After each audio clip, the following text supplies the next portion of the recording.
বাবা বাবা আমার যে সময়টা আগামী গতকাল যে চলে গেল, বিগত দিনের যে আমার সময়টা চলে গেল, বা এখনই এই যে আধ ঘন্টা সময় যে আমার চলে গেল, এই সময়টা তুমি আমার ফেরত এনে দাও। কোনো বাপের ক্ষমতা আছে এনে দেবে? কেউ পারবে না। এই জন্য সময় আল্লাহ দিয়েছেন, আমাদের ভালো হয়ে যেতে হবে। মুসলমান, আজকে আমরা শিক্ষা থেকে অনেক দূরে সরে রয়েছি। শিক্ষার দিকে আমাদের আগ্রহী হতে হবে। যে কোরআন আমাদের কাছে এসেছে, ইকরা বিসমি রাব্বিকাল্লাযী খলাক, পড়ো তোমার প্রভুর নামে, কিন্তু আমরা পড়াশোনার থেকে অনেক দূরে সরে গেছি। আমরা মনে করি পড়াশোনা করে চাকরি পাওয়া যাবে না।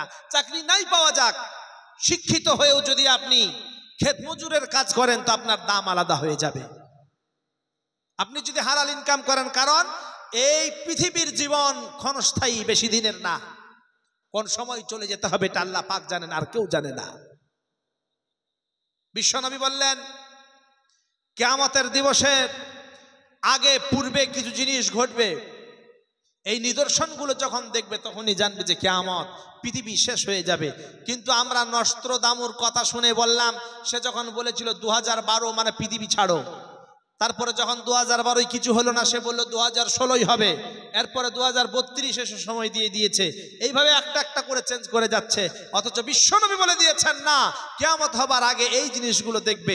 তার মধ্যে ছোটখাটো জিনিস অনেক আছে এবং বড় বড় জিনিসও অনেক রয়েছে। নবীজি বললেন, ইযাতুখিযাল ফাইউ দুআলান, মানুষেরা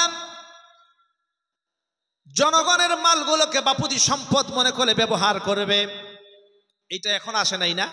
জনগণের মাল বাপুতি সম্পদ মনে করে ব্যবহার করবে। কিয়ামতের শেষ সময় যখন দেখবে যে জামানার শেষ সময় চলে এসেছে, কিয়ামতের প্রারম্ভের আগে এই জিনিসগুলো, এই নিদর্শনগুলো তোমরা দেখতে পাবে। সংক্ষিপ্ত বলছি, বেশি লম্বা চওড়া করব না, কারণ আর 10 মিনিট আছে, শেষ হয়ে যাবে। ওয়াল আমানাতু মাগনামান, আমানতের খেয়ানত করা হবে। আজকে সব থেকে বেশি এইটা করছি আমরা। কেউ যদি কোনো কথা বলে, এইটা আর কাউকে বলেন না, বলে না বলবো না, এইভাবে এত পাচার হয় যে পাচার করতে করতে অপবাদ পর্যন্ত লাগিয়ে দেওয়া হয়। যদি বলা হয়, ইমাম সাহেব কাউকে বললো আমার ছেলে রাগ করে চলে গেছে, সে এসে স্ত্রীকে বললো, জানো ইমাম সাহেবের ছেলেটা রাগ করে চলে গেছে।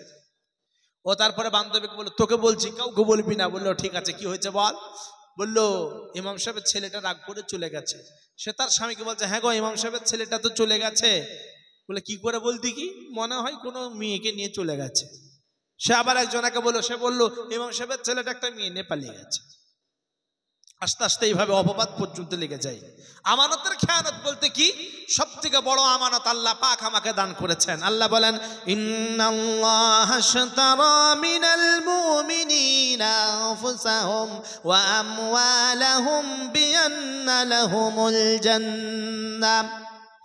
আল্লাহ রাব্বুল আলামিন বললেন, মুমিনের জান মাল অর্থ সম্পদ আমি খরিদ করে নিলাম, আর বিনিময়ে আমি তাদেরকে জান্নাত দিয়ে দিলাম। এখন যদি প্রশ্ন করা হয়, জান্নাত কার? কার বলেন? কার?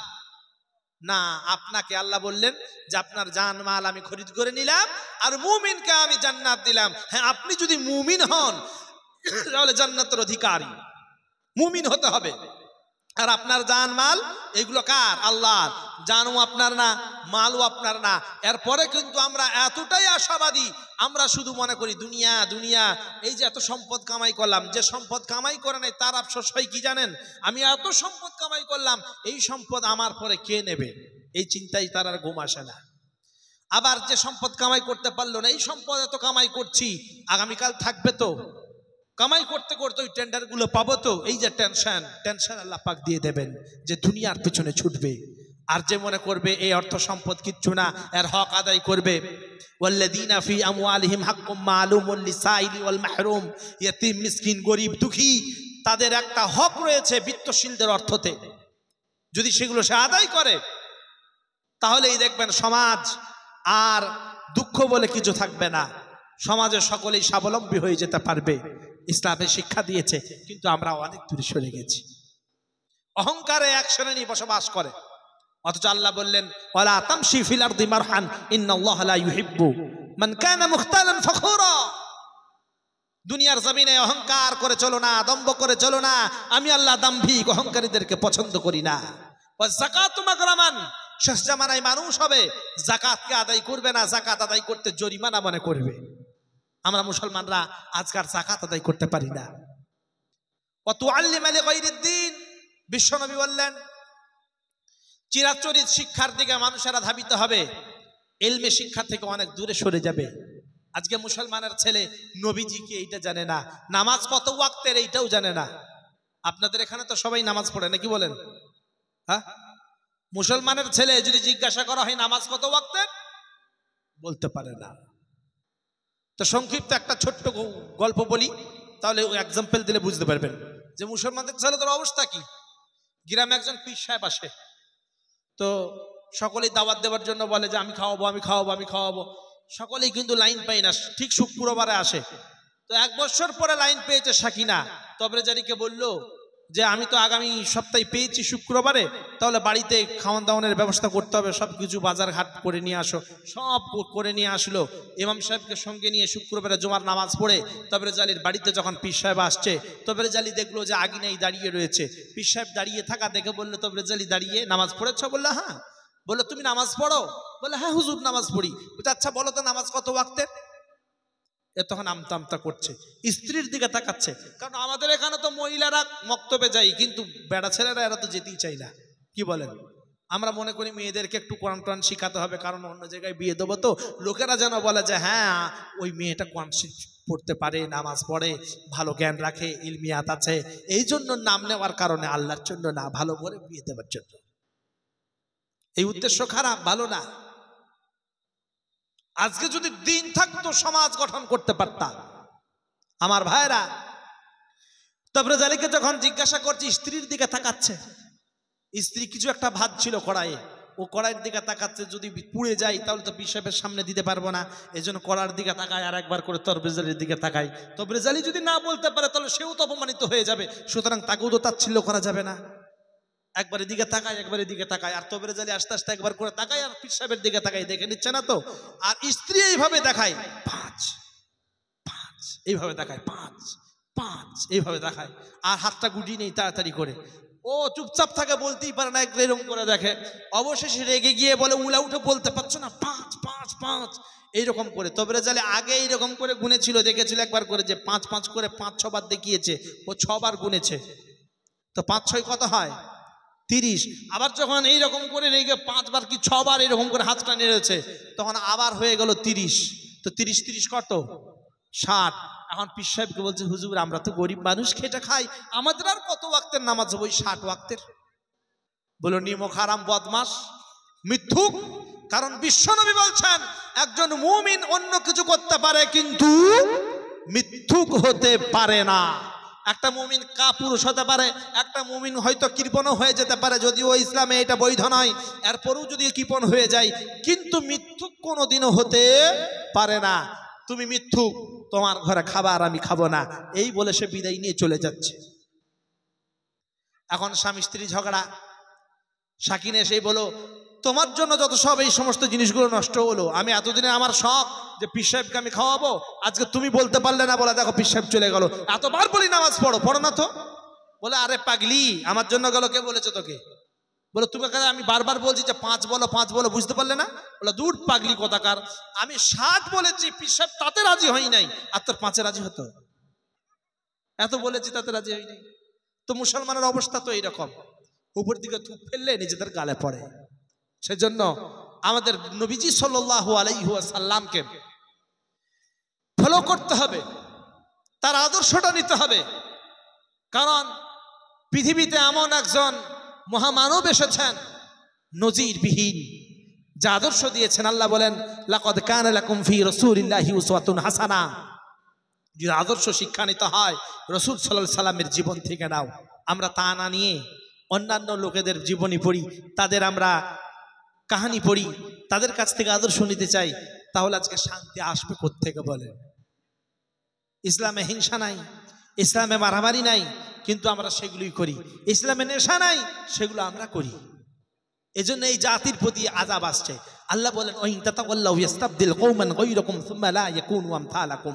তোমরা যদি নিমক হারামি করো, আমি তোমাদের জায়গায় অন্য জাতি নিয়ে আসব, তারা কিন্তু তোমাদের মতো নিমক হারাম হবে না। আমার ভাইরা, আল্লাহ রসুল সাল্লাল্লাহু আলাইহি ওয়াসাল্লাম বললেন, ওয়াতার রাজুল ইমরাতাহু,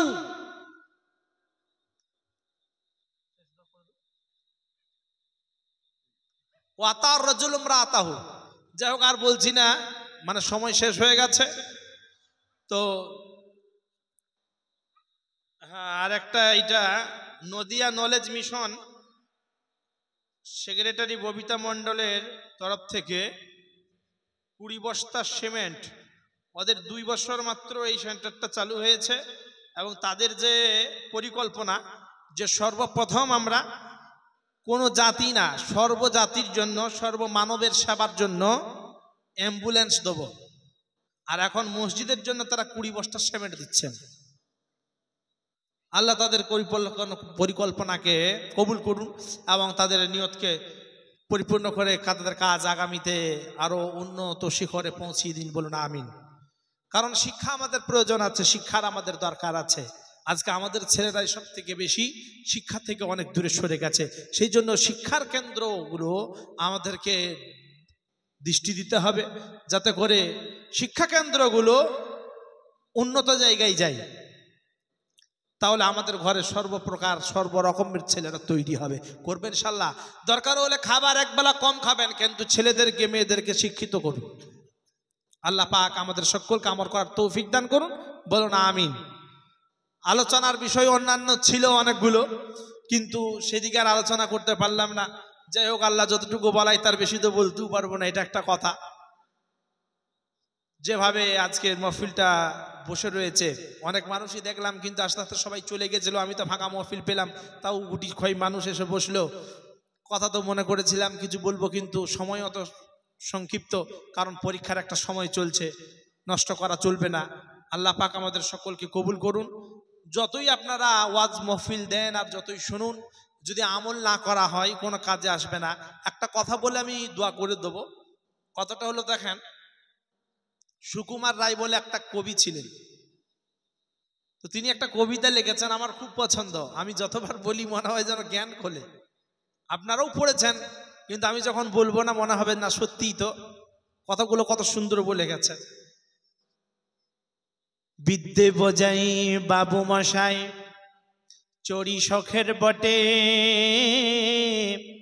মাঝিরে কোন বলতে পারি সূর্যি কেন ওঠে, চাঁদটা কেন বাড়ে কমে, জোয়ার কেন আসে, বৃদ্ধ মাঝি অবাক হয়ে ফেলফেলিয়ে হাসে। বাবু বলেন, সারা জনম মরলি রে তুই খাটি, জ্ঞান বিনা তোর জীবন খানা চারিয়া নাই মাটি। সারা জীবন খেটে খেটে মরলি, জ্ঞান অর্জন করতে পারিস নাই, এজন্য চারা নাই, তোর জীবনটা নষ্ট করে ফেলেছিস।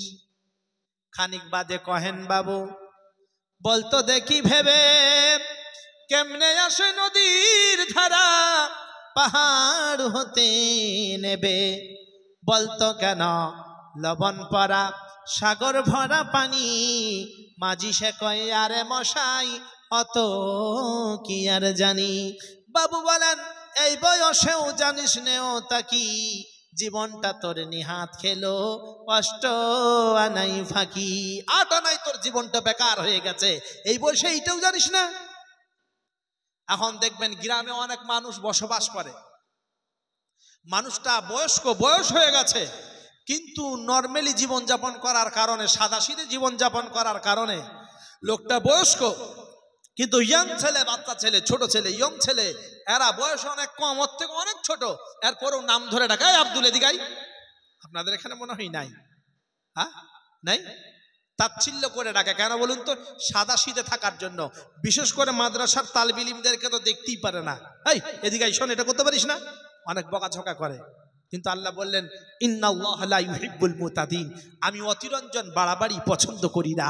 মাস্টারকে মাস্টারের মতো সম্মান দাও, চাপরাশিকে চাপরাশির মতো সম্মান দাও, আর আপনার ছোটদেরকে স্নেহ দাও, বড়দেরকে শ্রদ্ধা করো, যে যেমন তাকে সেই রকম সম্মান দিতে থাকো।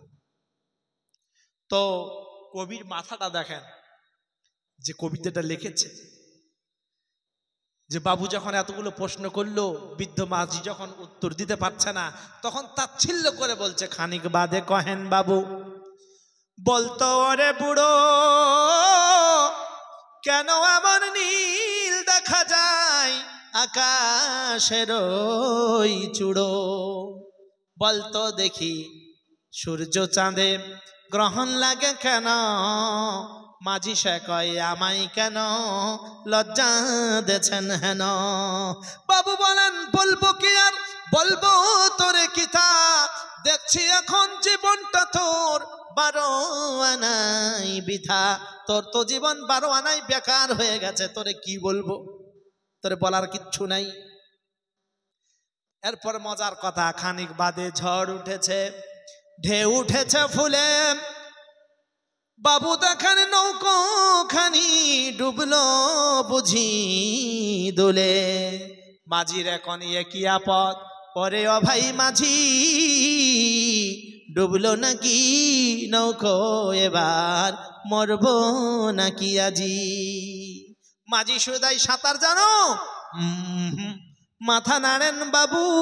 মূর্খ মাঝি বলে মশাই এখন কেন কাবু, বাঁচলে শেষে আমার কথা হিসেব করো পিছে, তোমার দেখি জীবন খানা 16 আনাই মিছে। এই যাত্রা যদি তুমি ফিরে আসো, আমার কথা মিলিয়ে দেখবে তোমার জীবনটা 16 আনাই মিথ্যা। শুধু লেকচার দিলেই হবে না, শুধু লেকচার দিয়ে যাব আর আমল করব না, আর আপনি শুধু শুনবেন আর আমল করবেন না, কোনো কাজে আসবে না। এজন্য আমল করতে হবে, তামিল দিতে হবে। যেটা শুনলাম, বুঝলাম, জানলাম, জানতে হবে, জানার কোনো শেষ নাই, জানতে হবে, পড়তে হবে, বুঝতে হবে। অনেকেই বলে শোনার থেকে জানার থেকে আমল করার তৌফিক দান করেন। না শুনলে না জানলে আপনি আমল করবেন কি করে? এই জন্য শুনতে হবে, জানতে হবে, শিখতে হবে, বুঝতে হবে, আর আমল করতে হবে। জীবনে প্র্যাকটিক্যাল যদি না করেন তাহলে কোনো দাম নাই। রাত্রি হাজার হাজার রাত্রি যদি ওয়াজ শোনেন আর আমল যদি না করেন কোনো লাভ নাই। এই জন্য আমল করবেন ইনশাআল্লাহ। আল্লাহ পাক আমল করার তৌফিক দান করুন। আমিন ওয়া আখিরি দাওয়ানা আনিল হামদুলিল্লাহি রাব্বিল আলামিন। দোয়া কি করবেন?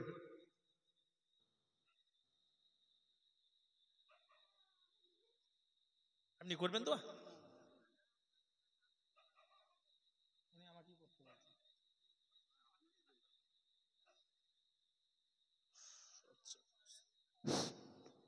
আমাদের প্রধান বক্তার বক্তব্য শেষ হলো, আমাদের যে পারমিশন আছে আর আধা ঘন্টা, তো এখন দোয়া হবে। দোয়ার পরে আমাদের একজন গজল বলবে একটা, আর তারপরে আমাদের একটা বক্তা আছে যিনি কিছুদিন আগে আমাদের পীতাম্বরপুর বক্তব্য রেখেছিলেন, আমাদের লোকাল ছেলে, তো তিনি 10-15 মিনিট বলবে, আপনারা শুনবেন দোয়ার পরে।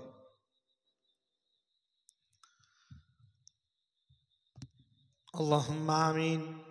ربنا آتنا في الدنيا حسنة وفي الآخرة حسنة وقنا عذاب النار. ربنا لا تجعلنا فتنة للقوم الظالمين ونجنا برحمتك من القوم الكافرين. رب ارحمهما كما ربياني صغيرا يا مقلب القلوب ثبت قلبي على دينك. اللهم ارحمني بترك المعاصي. ربنا لا تزغ قلوبنا بعد إذ هديتنا وهب لنا من لدنك رحمة إنك أنت الوهاب. رب العالمين, হাত তোলার মুহূর্ত পর্যন্ত তো সমস্ত গুনাহ করেছি, সমস্ত গুনাহ মেহেরবানি করে মাফ করে দাও আল্লাহ। এই জলসার মাহফিল যা আয়োজন করা হয়েছে, মাবুদ যারা আয়োজন করেছে তাদের গুনাহ খাতা মাফ করে দিয়ে তাদেরকেও তুমি গ্রহণ করে নাও আল্লাহ। মসজিদকে কেন্দ্র করে আয়োজন, এই মসজিদ গড়ে তোলার তৌফিক দান করো মাবুদ। হে আল্লাহ, মসজিদে যেন আমরা ইবাদত বান্দেগি করতে পারি, আর এই মসজিদের বিল্ডিং যেন তাড়াতাড়ি তৈরি করতে পারি, তার তৌফিক দান করো আল্লাহ। যারা দান করলো তাদের দানগুলো তুমি গ্রহণ করে নাও, আর যারা করতে পারে নাই তাদেরও দান করার তৌফিক দান করো আল্লাহ। তোমার কাজ সমত বেষ্টন করে রেখো, ব্যবসা বাণিজ্য বরকত দান করো, রুজি রোজগারে বরকত দান করো, হালাল রুজি ভক্ষণ করার তৌফিক দান করো।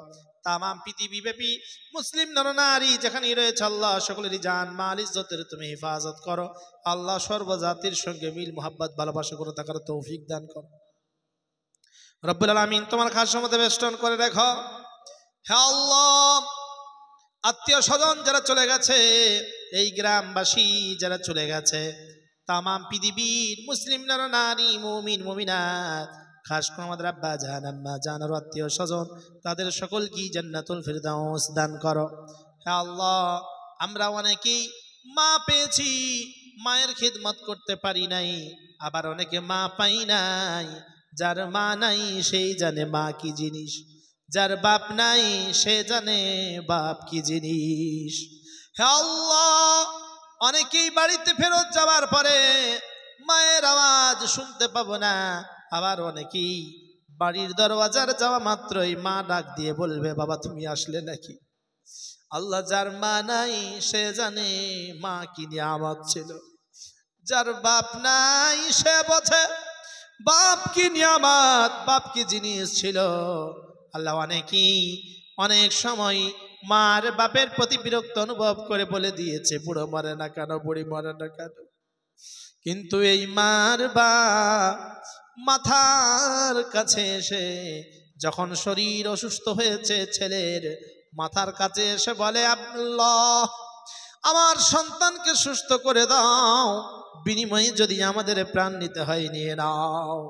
আল্লাহ, মা কি জিনিস, মায়ের মতো নিয়ামত আমরা যারা হারিয়েছি, আল্লাহ আমাদের পিতা মাতাকে তুমি জান্নাতুল ফিরদাউস দান করো হে আল্লাহ। আমরা গুনাহগার খতাকার, আমরা তোমার নগণ্য বান্দা, তবু তোমার দরবারে হাত তুলেছি, কেমন করে চাইতে হয় জানি না, তবু ইয়েতিমের মতো কাঙ্গালের মতো গোনার বোঝা মাথায় নিয়ে তোমার দরবারে হাত তুলেছি।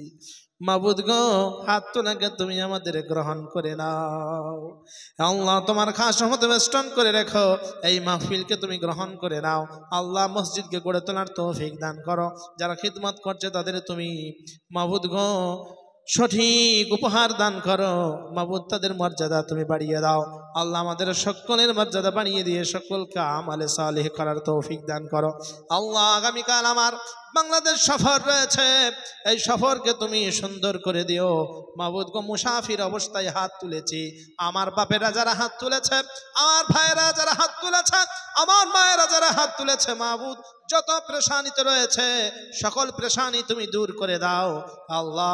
আমাদের সকলকে তুমি গ্রহণ করে নাও মাবুদ গো। রোগ জ্বালাবালা মুসিবত থেকে আমাদের হেফাজত করে তোমার প্রিয় হাবিবের তোফাইলে দোয়া গ্রহণ করে নাও। কোথাও তুমি জ্বালাও আলো, কোথাও করো অন্ধকার, কোথাও তুমি ফোটাও হাসি, কোথাও তোলো হাহাকার। খোদা পাপি বলে ঠেলে না দাও, ক্ষমা করো শেষের দিন ভিক্ষুক আমি তোমার দ্বারে নিঃসওধম শক্তিহীন। রব্বানা তাকাব্বাল মিন্না ইন্নাকা আনতাস সামিউল আলিম ওয়া তুব আলাইনা ইন্নাকা আনতাত তাওয়াবুর রহিম। সুবহান রাব্বিকা রাব্বিল ইজ্জাতি আম্মা ইয়াসিফুন ওয়া সালামুন আলাল মুরসালিন ওয়ালহামদুলিল্লাহি রাব্বিল আলামিন।